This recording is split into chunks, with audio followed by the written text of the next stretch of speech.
After Affinity has recently rolled out their new features in the new update, where one of the features was live tone blend group feature inside of Affinity. I've tested this feature in multiple cases and composition and found out that in some composition this particular feature works well in couple of steps, while in some other type of composition, this feature might take a while to get the end result.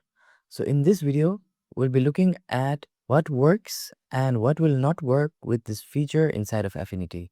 So before beginning with the video, first of all, if you want to follow along with this tutorial, please find the link for the images in the description. And if you haven't subscribed to our channel yet, please hit the subscribe button for more helpful tips and tricks related to Affinity. Now with that said, let's get started with the video. So to begin, first of all, let's see when will this feature work in a couple of steps. So for that, we'll simply open the Finder window first. And after opening the Finder window, I have a couple of images here. I'll simply click and drag image 1 first within the Affinity UI to open it. And after opening the image 1, similarly, I'll simply click and drag the image 2 as well in order to open it like so, which is the subject image. Now, the next thing that we want to do is we want to align our subject image at the center of the canvas like so. So we'll simply click and reposition it right here. And after that, we can also go ahead and resize our subject image like so. And since we want our image to be in this particular position inside of the canvas, now I'll simply leave it as it is. So the next step is simply to make the selection of the subject. And to make the selection of the subject, we'll select the object selection tool right here. And after selecting the object selection tool, we'll now see that the areas that are highlighted represents the areas that can be selected or is detected by this object selection tool. So now if we simply click, then it has made the selection of the areas that were highlighted. Now similarly, next you can notice that the book is not selected. However, to make the selection of the book, we can this time select the freehand tool, and after selecting the freehand tool, make sure that we switch the type to this particular curve type and make sure the mode is selected to add.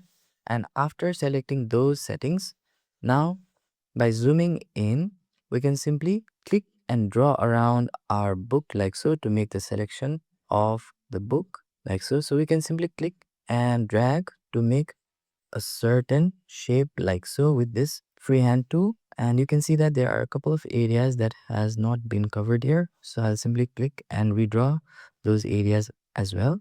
And next we can simply draw around the areas that have been left out. And after drawing in, now you can see that it has been selected as part of the selection further. And similarly, the next thing we can do is we can also include the rest of the areas of the book inside of the selection like so to include it as well inside of the part of the selection of subject. Now, after we have selected our subject, the next thing we can do is mask out the background and only retain the subject information. And to do that, we'll simply click on the mask icon right here beneath the layers panel to mask out. And after masking out, you'll be able to see that our subject now has been properly selected. Now the next thing is if you look at the top, then you'll clearly see that there are few areas above the hair of the subject where the white background color is still being retained. So in order to fix that, we can select the refine option at the top right here. And after selecting the refine option, make sure you adjust the brush size accordingly. And I'll set the brush size to 50 pixels for this. And now I'll just draw outside like so that it will refine the hair of our subject. And I'll simply draw the edges of the hair like so. And now you can see that it has refined the edges of the hair. And the next option that I'll check is the color decontamination option, which simply fixes the fringe color of the hair of the subject. And if we want, we can also further adjust the ramp settings as well by simply dragging the ramp like so to somewhere at 15%. And now we'll simply click on the apply button to make a proper selection of the subject like so. And after making the selection of the subject, let us zoom out and you'll notice on the layers panel on the right that a new pixel layer with the selection that has been masked out has been created as a new layer. And now let us use our new magical feature, which is the live tone blend group feature tool. And for that, we'll simply click on the pixel menu option, and then within it, we'll select the live tone blend group option right here. Now you can see that right now it is not looking quite well. That is because we need to adjust few settings here inside of the live tone blend group. So for that, we'll simply decrease the slider of the blend strength first and find a good sweet spot that will make the blend effect much more natural. So I think the value of 35% of blend strength is fine here. And similarly, we can also play around with the blend color as well. So for this, I'll simply decrease the blend color option a bit like so. And I'll set the blend color option to somewhere at maybe 76% for now. And next, we can also decrease the low pass slider a bit so that the light from the background will seep inside of our subject, therefore giving those light effect that the ambience of the background has. So I'll set the value of low pass to 85% for now. And after we're satisfied, we can simply close the live tone blend box in order to commit. So now we can check the before and after as well here. So this was the before and now this is the after. So this was a quick result of applying the new live tone blend group feature. However, there are cases when we have to work extra in order to get the end result for our composition. Now, in order to demonstrate that, similar to before, I'll first of all open our Finder window, and from within the Finder window, I'll open the test2 folder again. And inside of the test2 folder, you'll see that we have a couple of images here. So first of all, I'll simply click and drag our interior image inside of our Affinity UI. And I'll simply click and drag to the top of the contextual bar inside of Affinity UI to open it as a new document.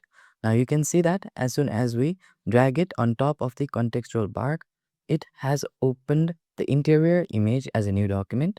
And now I'll again open our Finder window, and from the Finder window this time I'll simply click and drag our tier 1 image like so and drop it inside of the canvas.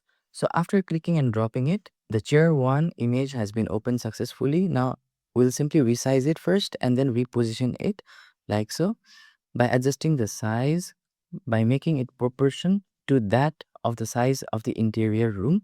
Now I think this size is perfect for now. So after placing our chair here, the next thing that we want to do is we want to make the selection of the chair and mask the chair out. So to make the selection, we'll simply zoom in first, and after zooming in, let us zoom in to this particular level. And now after zooming in to see the entire view of tier 1 layer, next we can simply select the object selection tool once again.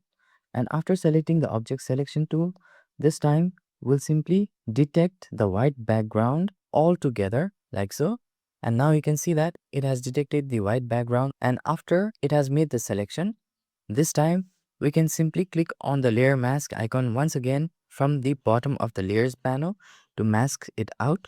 However, you'll notice that it has inverted the mask here.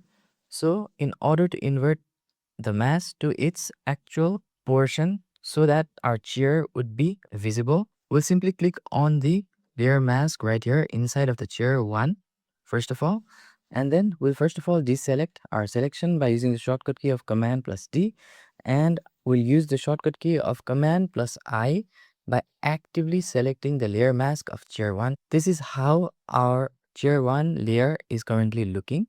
So the next thing that we can do is select the brush tool first, and after selecting the brush tool, we'll be using the shortcut key of Control plus Option, and then click and drag to the right to increase the size of the brush. And after increasing the size of the brush, we'll simply click and brush at the edges of our tier 1 layer right here.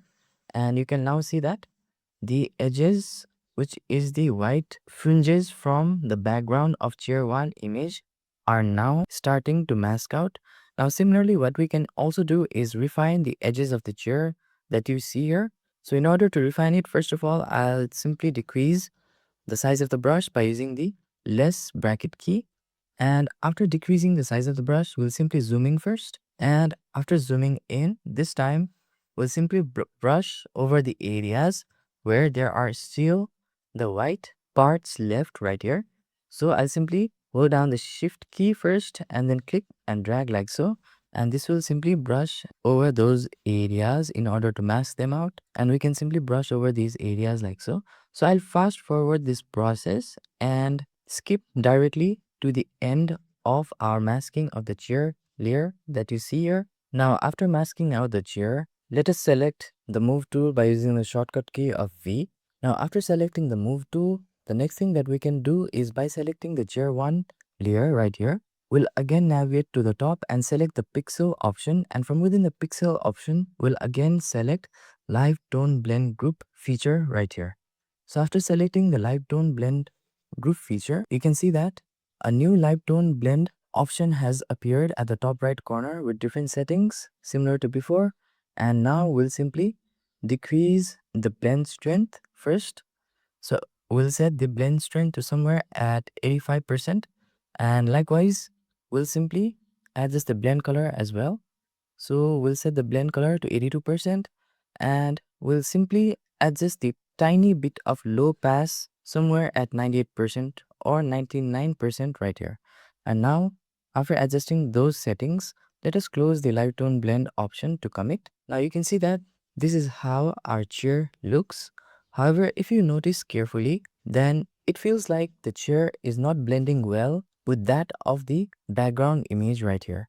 So for that, we need to work extra by bringing in our next image as well. So for that, I'll open the Finder window and click and drag the Chair 2 image inside of our canvas in Affinity like so.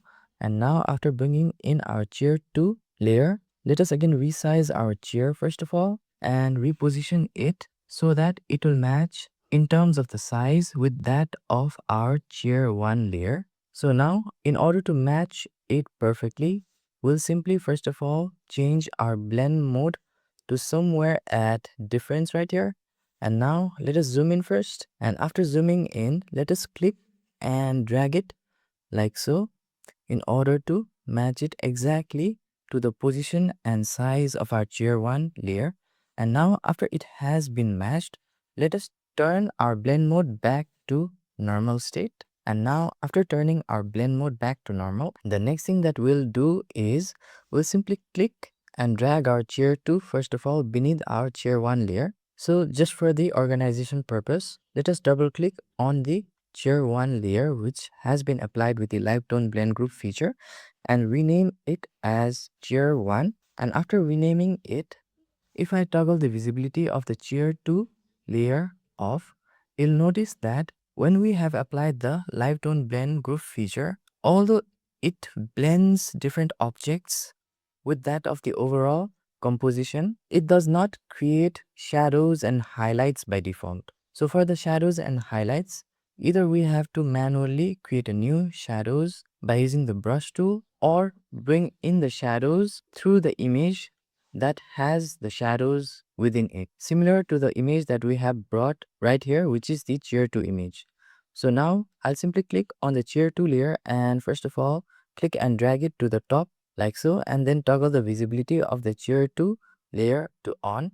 And now in order to retain the shadows as well as those dark texture of our chair, I'll simply change the blend mode to multiply. So now you can see that after changing the blend mode to multiply, the texture of the chair is fully intact right here. And if we zoom out, now you'll be able to see that the chair now looks completely blended and natural with that of the ambience and color tones as well as shadows and highlights of our background image layer. So the bottom line is, although the live tone blend group feature is one of the best updates recently in Affinity, we still need to put an extra effort inside of our composition to make different elements look much more natural and blend realistically with that of the background image. So I hope you get the concept of today's video, and if you find this video helpful, please click on the like button, and for more helpful tips and tricks related to Affinity, hit the subscribe button. Thank you for watching this video and see you on the next one.